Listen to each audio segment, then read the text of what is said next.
All right, guys, we are going to be reacting to the deadliest female cop on death row in the United States. Damn, I didn't know this was a thing. Let's jump in. Antoinette Frank was a police officer Damn, bro. sworn to protect, but instead she became a murderer. In Wow. this video, we'll explore how this trusted cop went from serving her community to committing a heinous crime, murdering her partner and two innocent teens in cold blood. That's We'll crazy. take you through the chilling details of the crime, the investigation that led to her capture, the punishment she received, and the fate that still awaits her on death row. That's crazy. Her story is one of betrayal, justice, and a haunting reminder that even those sworn to protect us can turn into killers.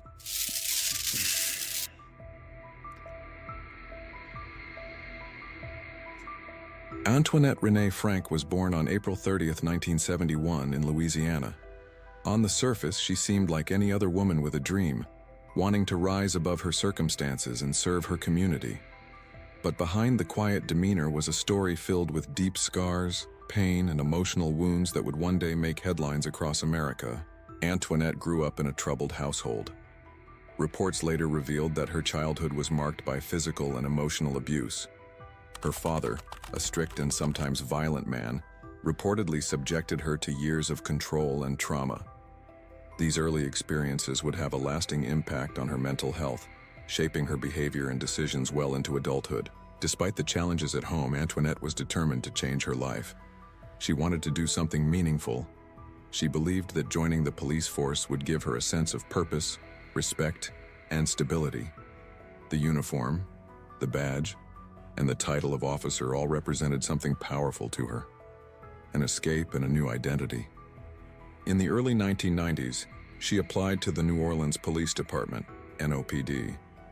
But from the start, there were red flags. She struggled during her psychological evaluation. Experts at the time concluded that she lacked the emotional stability and decision-making skills needed for police work. One evaluator even stated that she should not be hired under any circumstances. Yet somehow, she made it through. The NOPD was under pressure at the time. The department was short on officers and struggling with rising crime. Some believe that Antoinette was hired simply because the department needed more recruits, even if they weren't fully qualified. Regardless But what about the DEI? Probably one of those DEI situations that they were trying to hire anybody that were for certain demographics. of how it happened, she was issued a badge and gun, officially becoming one of New Orleans' newest police officers in 1993. At first, Antoinette seemed quiet and reserved. Her fellow officers said she didn't stand out much. She was often shy, avoided confrontation, and lacked confidence during patrols. Some officers worried that she wasn't assertive enough to handle dangerous situations. Others noticed that she seemed distant, even withdrawn, as if she were always somewhere else mentally. Still, she was now part of the force, patrolling neighborhoods, responding to calls, and enforcing the law. She wore the same badge as the rest, but something was different. She never fully fit in. She didn't earn the respect of her peers, and many questioned whether she was cut out for the job. But no one could have predicted what would happen next. Antoinette's desire to be respected, loved, and valued led her down a dark and dangerous path. It wasn't long before she met someone who would change her life forever, a man who would drag her deeper into crime and betrayal. As her personal life spiraled out of control, the badge she once wore with pride became a mask hiding her true self. This was the beginning of a tragedy that would shake the nation and mark Antoinette Frank as one of the most notorious figures in American criminal justice history. New Orleans in the early 1990s was a city caught between beauty and violence. Tourists came for jazz, food, and culture, but beneath the surface was a city battling high crime, drug wars, and public mistrust of the police. Antoinette Frank stepped into this environment wearing a uniform that was supposed to bring peace, but for her, it became a cover for something else. As a new officer, Frank was assigned to regular patrols. She worked side by side with veteran officers who quickly noticed that something wasn't quite right. She was quiet, often unsure during tense situations, and rarely took initiative. She lacked the command presence most officers developed quickly on the street. Her field training officer, Ronald A. Williams II, was one of the few who tried to guide her. Williams, just 25 years old himself, was a promising officer, disciplined, smart, and well-liked in the department. He saw potential in Frank, but also understood her weaknesses. He tried to help her adjust to the demands of police work, but even he began to express concerns about her readiness for the job. Then Antoinette met Rogers Lacaze, a young man with a criminal record and a dangerous influence.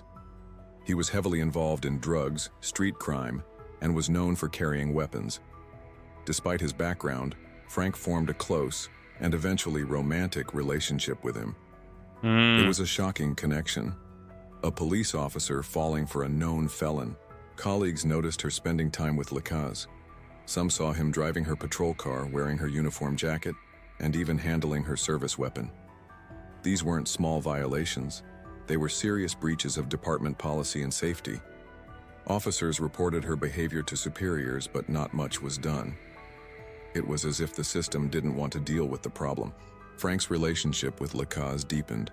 She began to trust him more than her fellow officers. He became her world, her partner, not in law enforcement, but in lawlessness.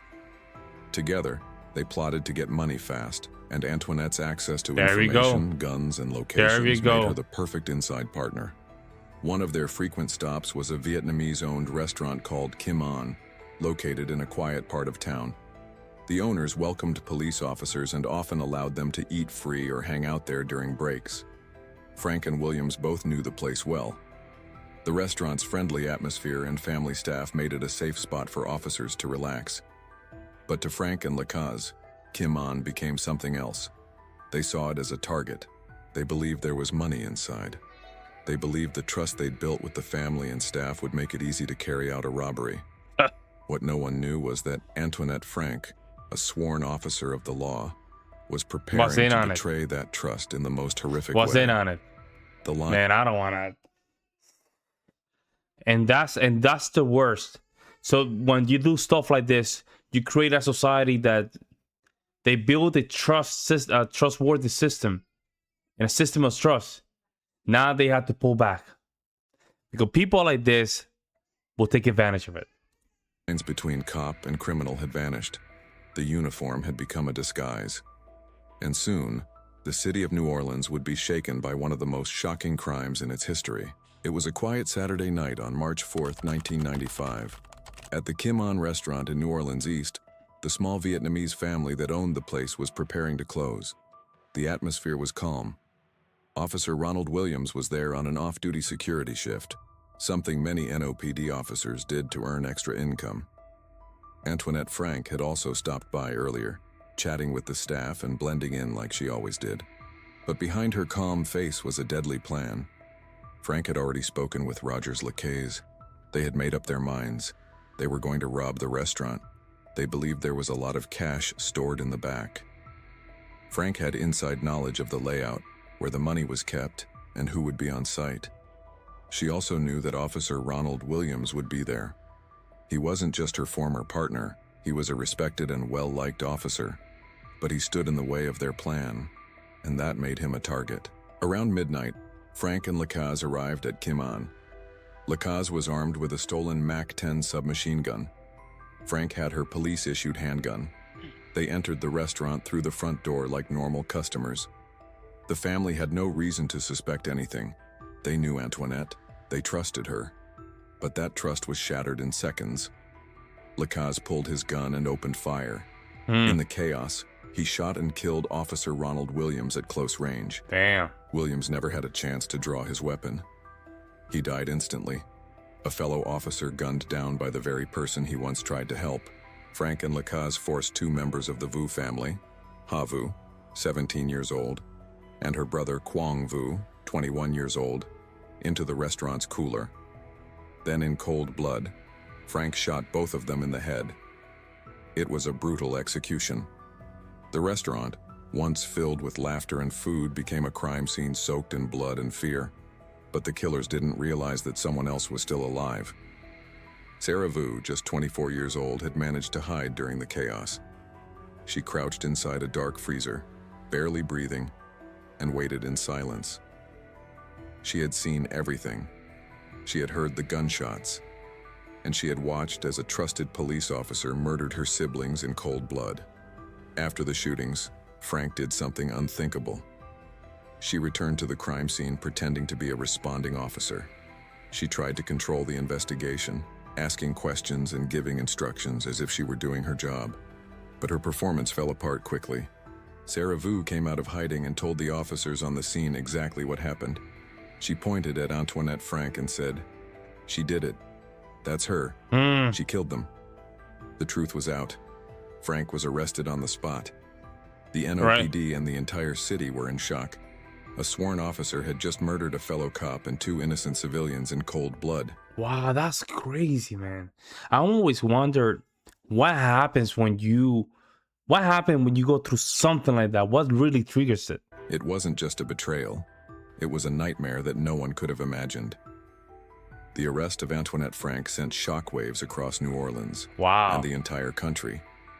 A police officer sworn to protect now stood accused of murder. For the New Orleans Police Department, NOPD, it was a moment of crisis. How had one of their own committed such a cold-blooded crime? And how did no one stop it before it was too late? As Frank sat in handcuffs at police headquarters, investigators scrambled to piece together the events of the night. What they found was disturbing. A pattern of red flags, poor oversight, and a system that failed to act when it mattered most. Look Frank at was her. immediately questioned. Look at her. She's not even. She's having like a small smirk. At first, she denied everything. She claimed she had nothing to do with the murders. She acted confused and tried to maintain her role as a fellow officer, insisting she had simply shown up after the shooting. But her story didn't hold up. Witnesses placed her at the scene during the crime. Surveillance footage showed her arriving with Lacaze. Most damning of all, Sarah Vu, the surviving family member, clearly identified Frank as one of the killers. Sarah's calm yet emotional statement broke through all doubt.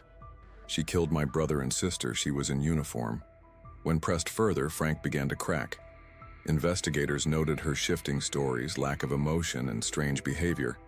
Her responses were cold and distant, as if she wasn't fully grasping the horror of her actions.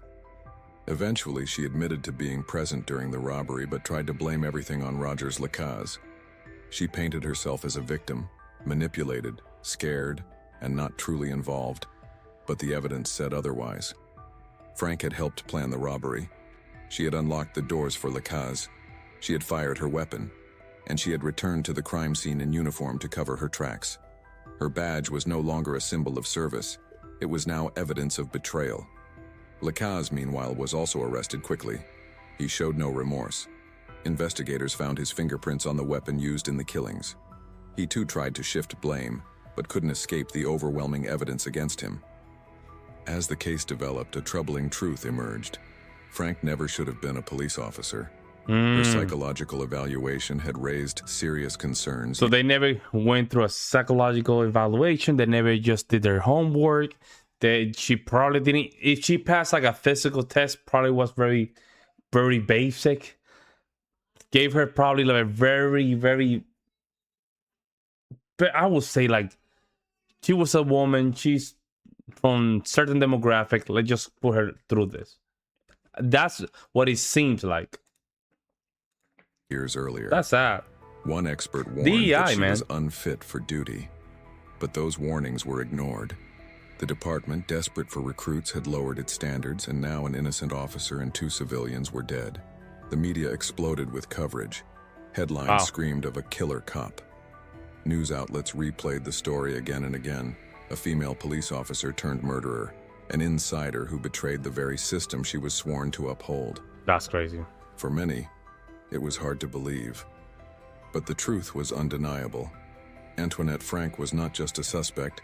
She was now a symbol of everything that had gone wrong in the system. And the road to justice was just beginning. The courtroom was packed. Reporters lined the back rows, notebooks in hand, cameras rolling outside.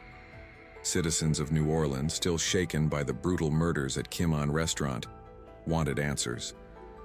And at the center of it all sat Antoinette Frank, once a trusted police officer, now a woman facing the death penalty.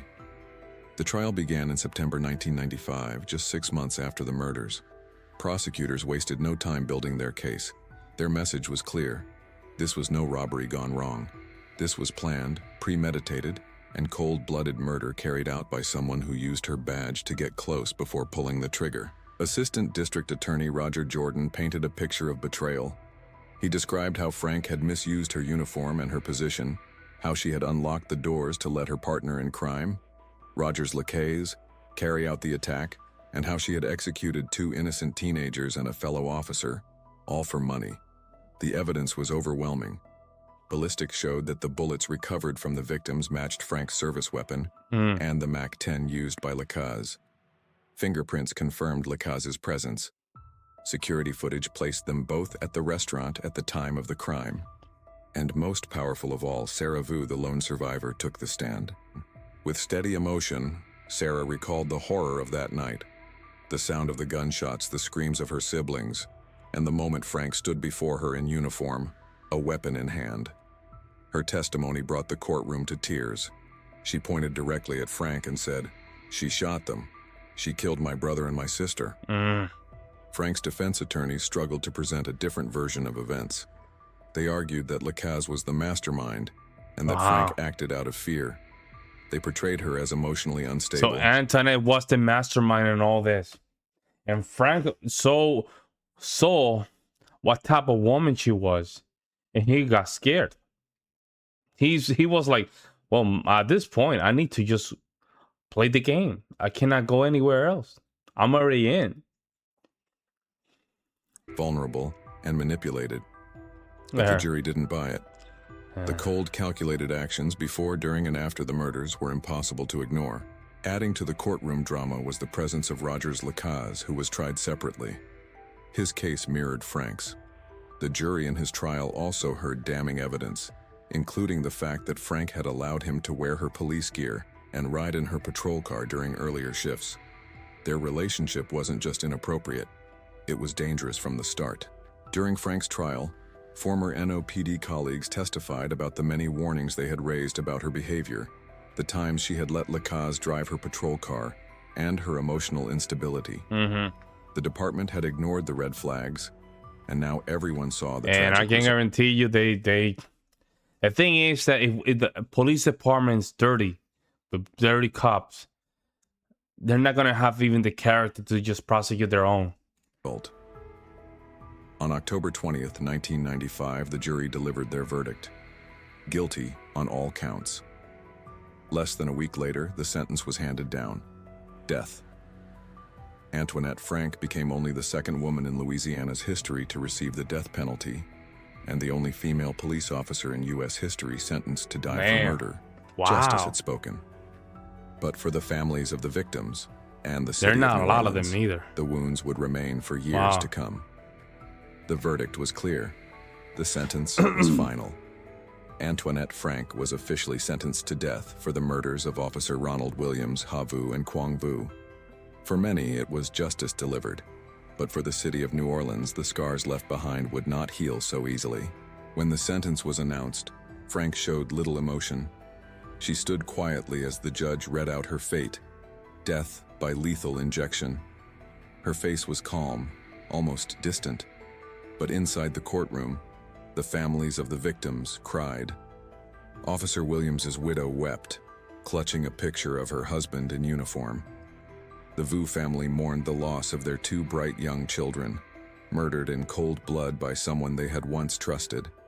Frank was immediately transported to the Louisiana Correctional Institute for Women in St. Gabriel, where she would await execution. She was placed in solitary confinement, locked away from other inmates. Her world shrank to a small cell with thick concrete walls and iron bars. No more badge, no more authority, just time. Endless time to reflect on her choices.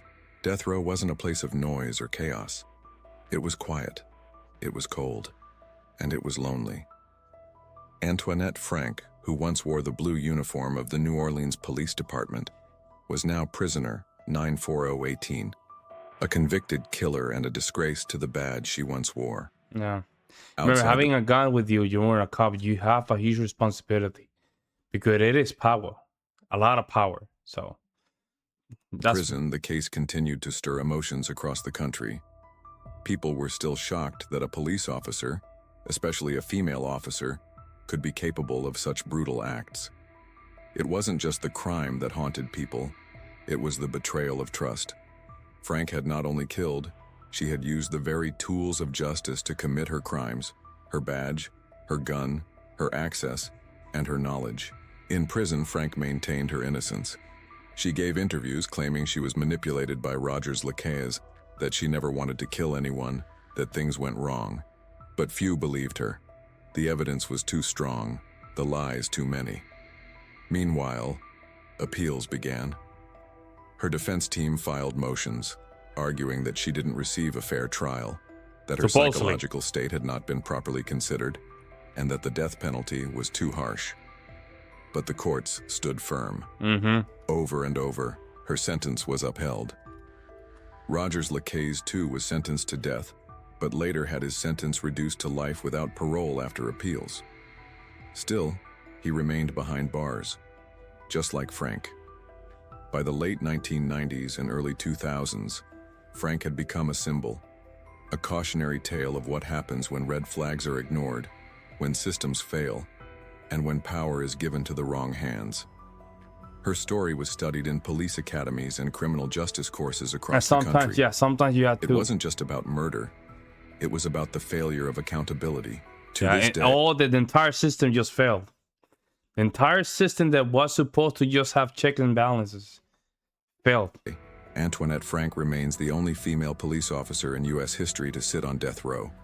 Her story is one of shattered trust, broken lives, and the steep price of betrayal. Once a police officer, now a convicted killer, Antoinette Frank began her new life behind bars on death row. Locked inside the Louisiana Correctional Institute for Women, her world was stripped to the bare minimum. No badge, I wonder what the hell happened to no her, authority. man. Just 4 concrete walls, a metal bed, and the ticking of time. Unlike the general prison population, death row inmates live under tighter restrictions. Frank was kept in solitary confinement for 23 hours a day. Her contact with others was limited. No friends, no fellow inmates to talk to. Just guards, bars, and silence. She was allowed 1 hour of recreation per day, alone in a small outdoor cage. Meals were passed through a slot in her cell door. Conversations, when they happened, were short and monitored. For someone once trained to walk boldly into crime scenes and command attention in uniform, this was a different kind of punishment. She had authority once. Now she couldn't even control the light switch in her cell. Despite her quiet surroundings, Antoinette wasn't forgotten.